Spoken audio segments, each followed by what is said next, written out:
అనంత కరుణామయుడు, అపార కృపాశీలుడు అయిన అల్లాహ్ పేరుతో ప్రారంభిస్తున్నాను.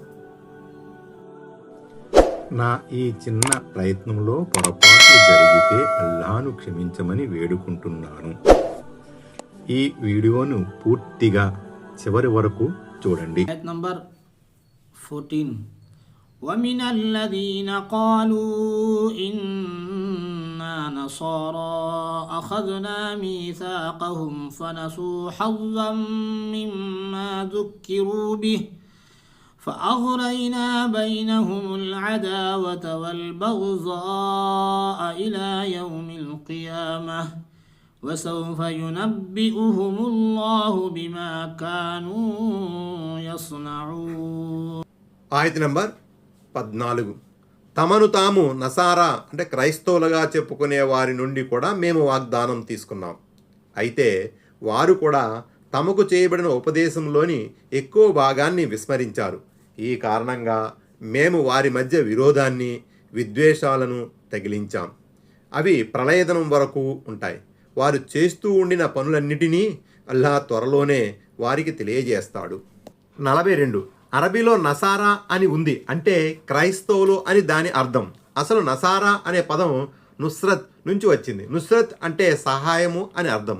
దైవ ధర్మం విషయంలో మీలో నాకు సహాయపడేవారెవరు అన్న హజరత్ ఈసా అలైహిస్సలాం ప్రశ్నకు సమాధానంగా చిత్తశుద్ధి గల కొంతమంది అనుచరులు నహ్ను అన్సారుల్లాహ్, మేము దైవానికి సహాయకులం అంటూ ముందుకు వచ్చారు. ఈ నస్రాయిన్లు క్రైస్తవులు కూడా యూదుల మాదిరిగా గ్రంథవహులే. వీళ్ళ నుంచి కూడా అల్లా ప్రమాణం తీసుకున్నాడు. కానీ తరువాత వారు కూడా ఈ ఒప్పందాన్ని ఖాతరు చేయలేదు.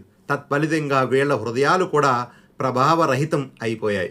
వీళ్ళ నడవడిక భావితరాలకు ఆదర్శప్రాయము, స్ఫూర్తిదాయకము కాకుండా పోయింది. 43.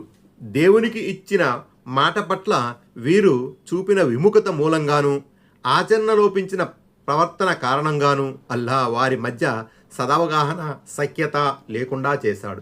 ఇది ప్రళయం వరకు ఉంటుంది. నేడు క్రైస్తవుల్లో అనేక వర్గాలున్నాయి. ఒకరి పొడ ఇంకొకరికి గిట్టదు. వారు పరస్పరం వైరభావం కలిగి ఉంటారు. ఒక వర్గం వారు ఇంకొక వర్గం వారి ప్రార్థనాలయాల్లో ప్రార్థన చేయరు. శోచనీయమైన విషయం ఏమిటంటే ముస్లిం సమాజం కూడా ఇలాంటి వైమనస్యానికి లోనై ఉంది. వారిలోనూ అనేక అభిమతాలు గలవారున్నారు. ఒకరి అభిమతం ఇంకొకరికి పడదు. వారి మధ్య తీవ్రమైన భేదాభిప్రాయాలున్నాయి.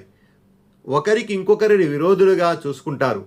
ఇదంతా చూస్తుంటే పూర్వం క్రైస్తవులకు పడిన శిక్ష ముస్లింపై కూడా పడిందేమోననిపిస్తుంది.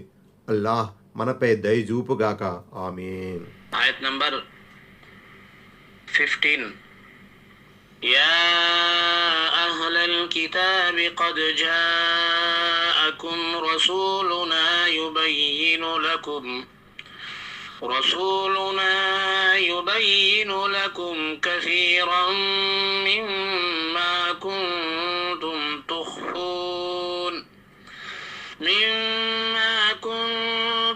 تخفون من الكتاب ويعفو عن كثير قد جاءكم من الله نور وكتاب مبين.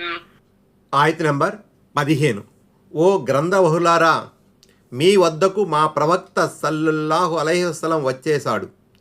మీరు కప్పిపుచ్చుతూ ఉండిన గ్రంథములోని ఎన్నో విషయాలను అతను మీ ముందు విపులీకరిస్తున్నాడు. మరెన్నో విషయాలను ఉపేక్షిస్తున్నాడు. అల్లాహ్ తరపు నుంచి మీ వద్దకు జ్యోతి వచ్చేసింది, అంటే స్పష్టమైన గ్రంథం వచ్చేసింది. 44.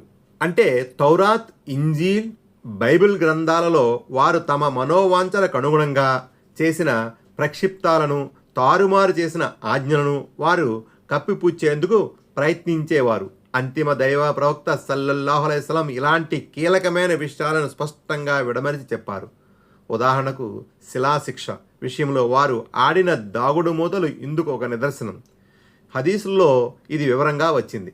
45. జ్యోతి, నూర్ అన్న స్పష్టమైన గ్రంథం, కితాబుం ముబీన్ అన్న ఇక్కడ ఖురాన్ అని భావం.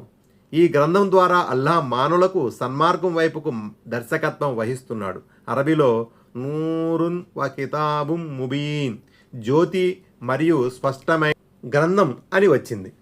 ఇక్కడ మరియు అన్న పదం జ్యోతి మరియు స్పష్టమైన గ్రంథము రెండూ వేరువేరు వస్తువులను సూచించడానికి రాలేదు. నిజానికి ఇక్కడ మరియు అన్న పదం జ్యోతి అంటే ఏమిటో వివరించడం కోసం ఉపయోగించబడింది. అది స్పష్టమైన గ్రంథమని విశదీకరిస్తుంది. దీనినే అరబీలో అత్తఫే తఫ్సీరి అంటారు. ఈ వివరణకు నిదర్శనం కూడా లేకపోలేదు. అదేమిటంటే దీని తరువాతి వాక్యంలో యహదీ బిహిల్లాహ్, అల్లాహ్ దీని ద్వారా మార్గం చూపుతాడు అని చెప్పబడింది. ఒకవేళ జ్యోతి మరియు స్పష్టమైన గ్రంథం రెండూ వేరువేరు వస్తువులు అయి ఉన్నట్లయితే తరువాతి వాక్యంలో యహదీ బిహిమల్లాహు, అల్లాహ్ ఆ రెండింటి ద్వారా లేక వాటి ద్వారా సన్మార్గం చూపుతాడు అని చెప్పాల్సింది. కానీ తరువాతి వాక్యంలో అలా లేదు. దీని ద్వారా బోధపడేది ఏమిటంటే ఈ వాక్యంలో జ్యోతి మరియు స్పష్టమైన గ్రంథము రెండూ వేరువేరు వస్తువులు కావు, రెండూ ఒక్కటే, అదే ఖురాన్. దీనికి విరుద్ధంగా ఇక్కడ నూర్ జ్యోతి అంటే మహాప్రవక్త సల్లల్లాహు అలైహి వసల్లం అని, గ్రంథం అంటే ఖురాన్ అని కొందరు చేసిన వ్యాఖ్యానం సరైంది కాదు. ముఖ్యంగా బిద్దతీలు ఈ విధంగా వాదిస్తారు. మహాప్రవక్త సల్లల్లాహు అలైహి వసల్లం విషయంలో వారు నూరుమిన్ నూరిల్లాహి, అల్లాహ్ జ్యోతిలో అంతర్భాగం అనే దృక్పథానికి రూపకల్పన చేశారు. మహాప్రవక్త సల్లల్లాహు అలైహి వసల్లం మానవ మాతృలన్న విషయాన్ని నిరాకరించారు. తమ స్వకల్పిత విశ్వాసానికి అనుకూలంగా వారు అల్లాహ్ అన్నింటికన్నా ముందు దైవ ప్రవక్త కాంతిని సృజించి ఆ కాంతి ద్వారా సమస్త జగతిని సృష్టించాడు అన్న హదీసును ఆసరాగా తీసుకుంటారు. మరి చూడబోతే ప్రామాణిక హదీసు సంకలనాల్లో ఎక్కడా ఈ హదీసు కనిపించదు. కాగా ఇది తిర్మిజీ మరియు అబూదావీద్ గ్రంథాల్లో అల్లాహ్ ప్రప్రథమంగా కలమును సృష్టించాడు అన్న మహాప్రవక్త సల్లల్లాహు అలైహి వసల్లం ప్రవచనానికి విరుద్ధంగా ఉంది. ఈ నేపథ్యంలో విఖ్యాత హదీస్వేత్త అల్బానీ ఇలా రాశారు: అల్లాహ్ ప్రప్రథముగా కలమును సృష్టించాడు అన్న ఈ హదీసు ప్రామాణికమైనది. ఇందులో ఎలాంటి సందేహానికి తావులేదు. అంతేకాదు జనుల్లో ప్రాచుర్యం పొంది ఉన్న ఓ జాబీర్, అల్లాహ్ మొట్టమొదటిగా నీ ప్రవక్త జ్యోతిని సృష్టించాడు అన్న హదీసు మిథ్య అని చెప్పడానికి కూడా పై హదీసు ఒక ప్రబల తార్కాణం. తాలికాతుల్ మిష్కాత్ మొదటి సంపుటి 34వ పేజీ.